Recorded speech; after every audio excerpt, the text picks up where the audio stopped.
السلام علیکم ورحمۃ اللہ وبرکاتہ۔ ایک سبق آموز واقعہ آپ کو ضرور سننا چاہیے، فائدہ ہوگا انشاءاللہ تعالی۔ حضرت نظام الدین اولیاء اکثر ایک جملہ کہا کرتے تھے۔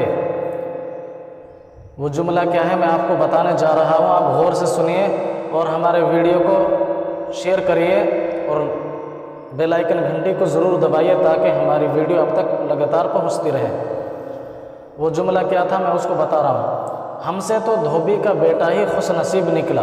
وہ جملہ یہ ہے کہ ہم سے تو دھوبی کا بیٹا ہی خوش نصیب نکلا، ہم سے تو اتنا بھی نہ ہو سکا۔ اتنا فرما کر پھر گش کھا جاتے۔ ایک دن ان کے مریدوں نے پوچھ لیا، حضرت دھوبی کا بیٹے والا ماجرا کیا ہے، اس قصے کا آپ خلاصہ کر دیجئے۔ تو آپ نے فرمایا، ایک دھوبی کے پاس محل سے کپڑے دھلنے آئے کرتے تھے اور وہ میاں بیوی مل کر دونوں میاں بیوی کپڑے دھو کر استری کر کر واپس محل پہنچا دیا کرتے تھے۔ ان کا ایک بیٹا بھی تھا جو جوان ہوا تو کپڑے دھلنے میں والدین کا ہاتھ بٹانے لگا۔ کپڑوں میں شہزادی کے کپڑے بھی تھے جن کو دھوتے دھوتے وہ شہزادی کے نادیدہ عشق میں مبتلا ہو گیا، بن دیکھے عشق میں مبتلا ہو گیا، یعنی شہزادی کے کپڑے ہی دیکھے ہیں، اس کو شہزادی کو دیکھا نہیں ہے، لیکن ان کپڑوں کی ہی وجہ سے وہ اس کے عشق میں مبتلا ہو گیا۔ محبت کے اس جذبے کے جاگ جانے کے بعد اس کے اطوار تبدیل ہو گئے، جو طور طریقہ تھا اس کا تبدیل ہو گیا۔ وہ شہزادی کے کپڑے الگ کرتا، انہیں خوب اچھی طرح دھوتا، انہیں اچھی طرح استری کرنے کے بعد ایک خاص نرالے انداز میں طے کر کے رکھتا۔ یہ سلسلہ چلتا رہا۔ آخر والدہ نے، ماں نے اس تبدیلی کو نوٹ کیا اور دھوبی کے کان میں خسر پسر کی۔ دھوبن نے دھوبی کے کان میں خسر پسر کی کہ یہ تو لگتا ہے کہ سارے خاندان کو مروائے گا۔ اپنے بیٹے کے بارے میں دھوبی سے کہا، یہ تو لگتا ہے کہ سارے خاندان کو مروائے گا، یہ تو شہزادی کے عشق میں مبتلا ہو گیا ہے۔ والد نے بیٹے کے کپڑے دھونے پر پابندی لگا دی۔ باپ نے بیٹے کے کپڑے دھونے پر پابندی لگا دی۔ ظاہر سی بات ہے، اگر بیٹے کا کچھ طور طریقے میں تبدیلی آتی ہے تو ماں باپ کا فرض بنتا ہے کہ اس کو ڈپٹے اور اس پر وہاں جانے سے پابندی لگائے۔ کوئی غلط راستہ چلتا ہے، غلط جگہ میں جاتا ہے تو ماں باپ کا ہی حق بنتا ہے کہ اپنے بیٹے کو روکیں۔ ادھر جب تک لڑکا محبت کے زیر و اثر محبوب کی کوئی خدمت بجا لاتا، محبت کا بخار نکلتا رہتا، کوئی نہ کوئی کام اس کا محل میں کر کے آ جاتا۔ شہزادی کے پاس نہیں جایا کرتا تھا، لیکن ان کے جو خادم لوگ ہیں، ان کے محل میں جو نوکر چاکر ہیں، وہاں جا کر کوئی بھی ان کا کپڑا ہے جو اور کوئی سامان ہے پہنچا کر آ جا کرتا تھا۔ اور جب وہ اس کی خدمت سے ہٹا دیا گیا، باپ نے پوری طرح پابندی لگا دی، آپ کو کوئی کام نہیں کرنا ہے، ہم ہی کر لیں گے۔ جب اسے خدمت سے ہٹایا گیا بیٹے کو، تو لڑکا بہت سخت بیمار پڑ گیا اور چند دن ہی گزرے کہ وفات پا گیا۔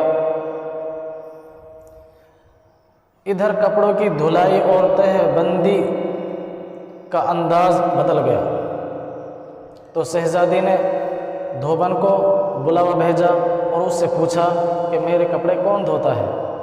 دھوبن نے جواب دیا، شہزادی عالیہ میں دھوتی ہوں۔ شہزادی نے کہا، پہلے کون دھوتا تھا؟ دھوبن نے کہا، میں ہی دھوتی تھی، پہلے بھی میں ہی دھوتی تھی۔ شہزادی نے اس سے کہا، یہ کپڑا طے کرو، اگر آپ پہلے میرا کپڑا دھوتی تھی، میرا کپڑا کی استری کرتی تھی اور طے کرتی تھی، تو میرے سامنے ان کپڑوں کی یعنی گھڑی بنائی ہے۔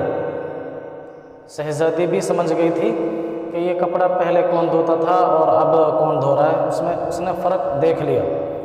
اب دھوبن سے ویسے ہی طے نہیں ہوتا تھا، ویسے ہی گھڑی نہیں بن رہی تھی، جیسے پہلے گھڑی استری دھو کر کپڑے آیا کرتے تھے تو ویسے دھوبن سے نہیں ہو رہا تھا۔ تو شہزادی نے اسے ڈانٹا سخت آواز میں، تم جھوٹ بولتی ہو، سچ سچ بتاؤ ورنہ سزا ملے گی۔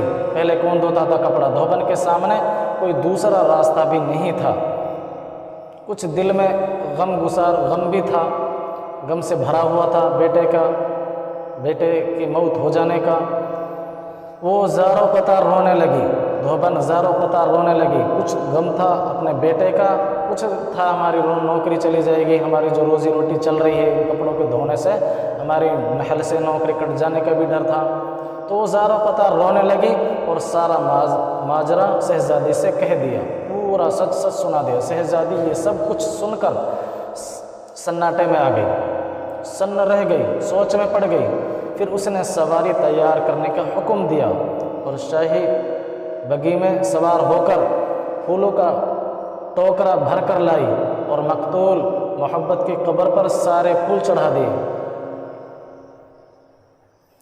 زندگی بھر اس کا یہ معمول رہا، پوری زندگی بھر اس شہزادی کا یہ معمول رہا۔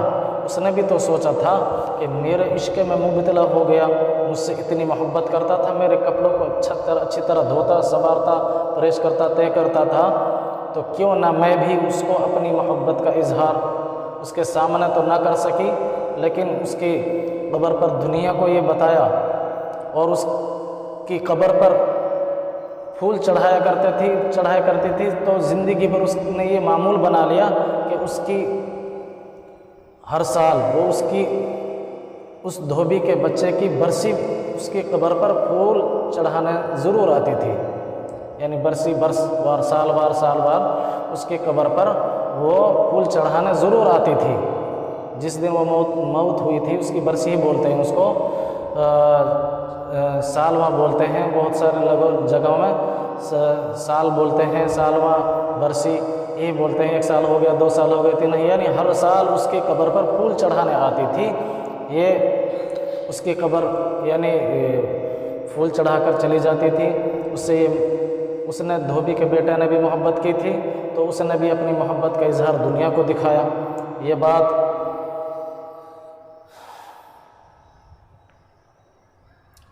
بات سنانے کے بعد حضرت کہتے، یہ قصہ سنانے کے بعد حضرت کہتے کہ ایک انسان سے بن دیکھے محبت ہو سکتی ہے۔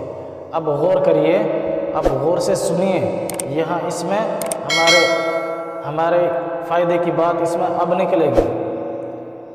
اب ہمارے فائدے کی بات ہے، آپ اگر اس ویڈیو کو چھوڑ کر جاتے ہیں تو آپ ایک اہم بات سے محروم رہ جاتے ہیں۔ تو اس بات کو میں یہیں شروع کرتا ہوں اور جاری رکھتا ہوں۔ اگر ایک انسان سے بن دیکھے محبت ہو سکتی ہے تو بھلا اللہ سے بن دیکھے محبت کیوں نہیں ہو سکتی؟ اگر ایک انسان سے بن دیکھے محبت ہو سکتی ہے تو بھلا اللہ سے بن دیکھے محبت کیوں نہیں ہو سکتی؟ یہ مثال ان لوگوں کے لیے بھی ہے جو بولتے ہیں کہ ہم تو اس پر اعتماد نہیں کرتے کہ کچھ سامنے ہے نہیں، ہم کس کی عبادت کریں۔ میں اشارہ دیتا ہوں، آپ اشارے کو سمجھیے۔ ایک انسان سے محبت اگر انسان کے مزاج میں تبدیلی لا سکتی ہے، تبدیلی کا مطلب ایک دوسرے کو چاہنے لگتا ہے، یہی تبدیلی ہے۔ انسان اگر محبت ہوتی ہے، چاہے وہ ماں سے، باپ سے، کسی سے ہو جائے، اللہ سے محبت ہو جائے، بیوی سے محبت ہو جائے، ایک انسان سے محبت اگر انسان کے مزاج میں تبدیلی لا سکتی ہے اور وہ اپنی پوری صلاحیت اور محبت اس کے کپڑے دھونے میں اور پروکار لا سکتا ہے، تو کیا ہم لوگ اللہ سے اپنی محبت کو اس کی نماز پڑھنے میں اس طرح دل و جان سے استعمال کر سکتے ہیں؟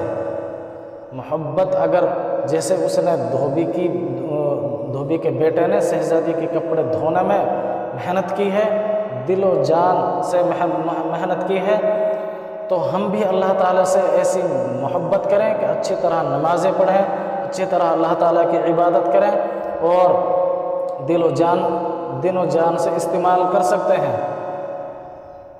مگر ہم بوجھ اتارنے کی کوشش کرتے ہیں۔ نماز کیا ہم نے سمجھا کہ ظہر کی اذان ہو گئی، چلیے نماز پڑھ کر آتے ہیں، فرض پڑھ لیے، سنت پڑھ لی، بوجھ اتر گیا، سمجھتے ہیں نہیں۔ اللہ تعالیٰ کا یہ اہم فریضہ ہے۔